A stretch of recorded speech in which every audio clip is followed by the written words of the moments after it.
Hi guys! Welcome po sa ating channel. Once again, please don't forget to subscribe and click our tiny notification bell so that you'll be updated every time we have a new upload videos. Disclaimer din mga idol, ang video ito ay para lamang po sa may bukas ang kaisipan at may malawak na pang-unawa.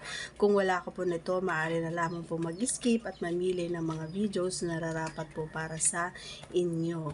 At ang ating pag-uusapan naman ngayon ay...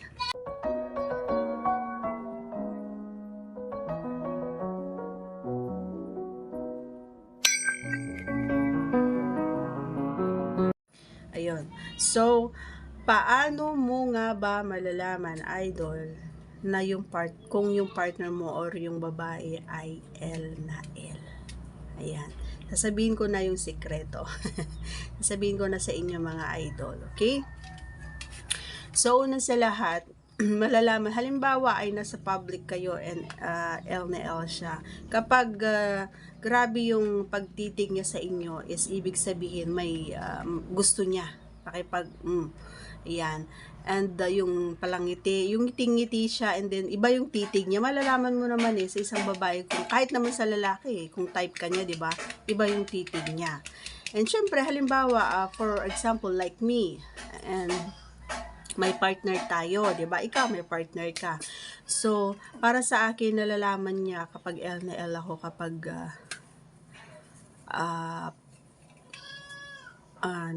nag-ano muna ako, nag-freshen up. And then, pag tumabi na ako sa kanya, ay hinahawakan ko yung kanyang Jolens. Hinahawakan ko talaga yon and nilalaro ko. Kahit na tawan-tawa or ngiting-ngiti siya kasi may ano siya doon may kiliti siya kumbaga doon sa part na yun. May mga lalaki kasi na may kiliti doon. So, isa yung partner ko doon. And ramdam ko na rin kapag yung nag-warm up na rin si Junjun kapag tumitigas na yung jolens niya. Parang sa babae lang din, di ba? Ganon. Ganon ang ginagawa ko kapag L na L ako. Tsaka pag gusto ko And kapag halimbawa ay nagtagal ako dun sa paglaro hanggang sa pababa na ng pababa. So, yun na yung hudyat and bahala na ako kung ako ba yung magtatrabaho or kapag lumaban din naman siya, halimbawa kapag siya yung nakipag L to L naman sa akin yung nakipag is ibig sabihin gusto niya na siya muna yung magtatrabaho bago ako.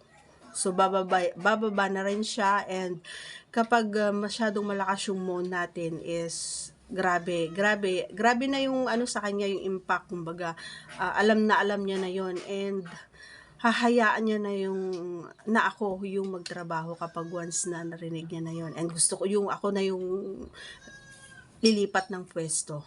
So, yun yung hudyat and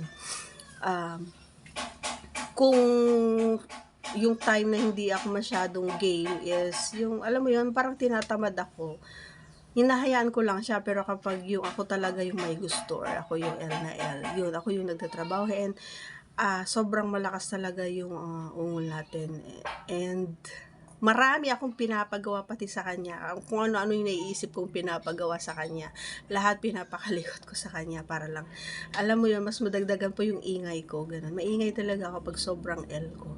Sobrang ingay. Hindi lang maingay, sobrang ingay. And hindi ko alam kung okay lang sa kanya or hinahayaan niya lang din ako kasi.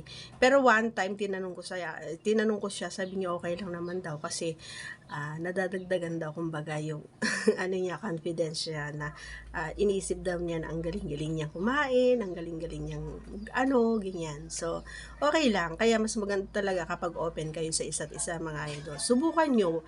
Wala namang mawawala Try to convince your partner na maging okay and open kayo sa mga bagay. Na dapat, alam mo yun, yung privacy nyo is kayo lang naman dalawa So, what's wrong with that na pag-usapan ninyo? 'Di ba mga idol? So, hindi naman kawalan or hindi naman nakakahiya kumbaga sa partner mo. It's better na malaman mo yung mga bagay na ayaw at gusto niya, 'di ba? So yun lang yung sikreto ko. Paano niya nalalaman na gusto ko ganun. Okay? So that's all for today's video. I do hope you like our answers and Please don't forget to subscribe and click our tiny notification bell para ma-update po tayo pag meron tayong mga new upload videos. Bye guys! Thanks for watching! See you on our next vlog!